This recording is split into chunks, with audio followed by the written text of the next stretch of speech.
Salut les amis, aujourd'hui on va voir 8 habitudes pour devenir beaucoup plus productif. Si t'es nouveau sur la chaîne, moi c'est Jayan, du coup je t'apprends à être beaucoup plus productif, organisé et discipliné.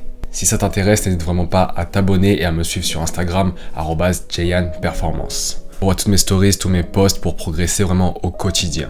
Et donc on commence direct. Première habitude, se concentrer sur son MIT. Le MIT, c'est le Most Important Task. C'est vraiment la tâche la plus importante à accomplir dans ta journée. Si tu n'as pas accompli cette tâche, c'est que ta journée n'a pas été productive.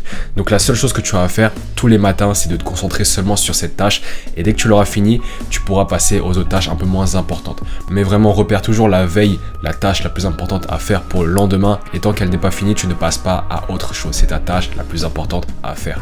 Most Important Task. Ensuite, habitude numéro 2, toujours distinguer le 80-20. Le 80-20 consiste à repérer les 20% d'actions qui créeront 80% du résultat. Donc, cela te permet de ne pas tomber dans le perfectionnisme et essayer de tout faire, vraiment tous les détails, mais de seulement faire l'essentiel et de laisser les détails, les superflus de côté. Le 80-20 est vraiment un principe essentiel de la productivité et si tu veux en découvrir d'autres, vraiment connaître la science de la productivité, connaître mon système d'organisation de A à Z et toutes mes techniques qui m'ont vraiment permis de booster ma productivité, d'avoir de bonnes notes à l'école, de cuisiner à la maison, de lancer une chaîne YouTube, de lire des livres, de faire du sport, etc.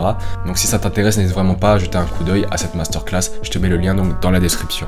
Ensuite, habitude suivante, toujours planifier sa journée la veille. Comme tu le sais, j'aime beaucoup cette phrase, le lendemain commence toujours la veille. En planifiant ta journée en amont, tu diminueras ainsi le temps que tu passeras à réfléchir à est-ce que je dois faire ci, est-ce que je dois faire ça. Ensuite, astuce suivante, toujours découper ces grandes tâches en plus petites tâches. C'est beaucoup plus impressionnant d'écrire un livre en un mois plutôt que d'écrire 5 pages par jour. Et en fait, en découpant tes objectifs, t'es beaucoup plus motivé, t'es beaucoup plus inspiré à agir sur la tâche parce que c'est beaucoup plus réaliste à tes yeux. La plupart du temps, on ne commence pas une tâche parce qu'elle nous semble juste énorme. On est paralysé par les efforts qu'il faudra fournir et le temps qu'il faudra passer. Et donc diviser un grand objectif en petits objectifs quotidiens, par exemple, te donnera beaucoup plus confiance en toi. De même, ça te permet de beaucoup mieux estimer le temps que prendra du coup l'accomplissement de la tâche. Il est beaucoup plus facile d'estimer la durée des petites tâches plutôt que celle des grands projets. Habitude numéro 5, venir sur le Discord privé. Le Discord privé, c'est en fait un groupe sur invitation regroupant plusieurs centaines de personnes comme toi, motivées, disciplinées, qui veulent vraiment progresser et réussir. Et donc chacun s'entraide, chacun peut se demander des conseils, il y a même un salon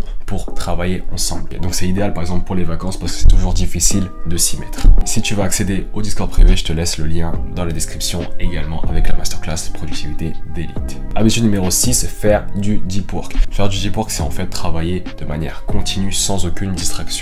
Je recommande personnellement au moins 1 heure de travail, ça peut être 1 heure, 2 heures à 3 heures de travail tous les matins de manière concentrée, sans les réseaux sociaux, sans les notifications, sans ton téléphone. Et donc c'est vraiment se plonger au maximum dans la tâche pour atteindre justement cet état de flow dont je t'ai parlé précédemment dans les vidéos. Faire du deep work devient de plus en plus compliqué dans notre société actuelle où on est vraiment toujours stimulé, mais c'est vraiment une compétence à maîtriser pour avancer beaucoup plus vite dans sa vie. Ensuite, habitude numéro 7, faire son lit.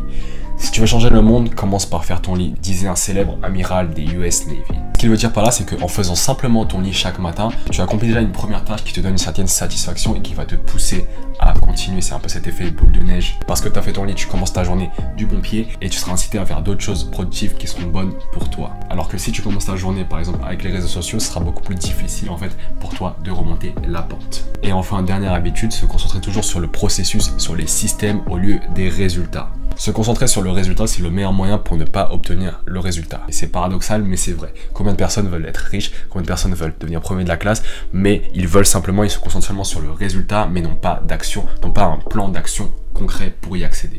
Et donc si toi, tu ne te concentres pas sur le résultat, je veux perdre 5 kilos, je veux avoir de meilleures notes, je veux gagner plus d'argent, et que tu te concentrais plutôt sur qu'est-ce que je dois faire pour atteindre ces résultats, donc quel plan d'action je dois faire, quelles habitudes je dois développer, quelle mentalité je dois avoir, et bien tu auras beaucoup plus de chances d'avoir ce résultat puisqu'il découlera de source, alors qu'une personne qui aurait simplement rêvé de ça mais qui n'aurait pas mis en place un plan d'action aura beaucoup moins de chances d'avoir ce qu'il veut. C'est pour ça qu'on te dit toujours trust the process, crois toujours dans le processus. Parce que si tu as mis en place un processus, si tu as mis en place un système et que tu y crois, et bien les résultats couleront de source. Et voilà, merci d'avoir regardé cette vidéo. Si elle t'a plu, n'hésite vraiment pas à t'abonner et à mettre un petit like pour rejoindre la team performance. Si tu n'as pas vu la dernière vidéo, je te la mets quelque part juste ici et moi je te dis à la prochaine pour une nouvelle vidéo.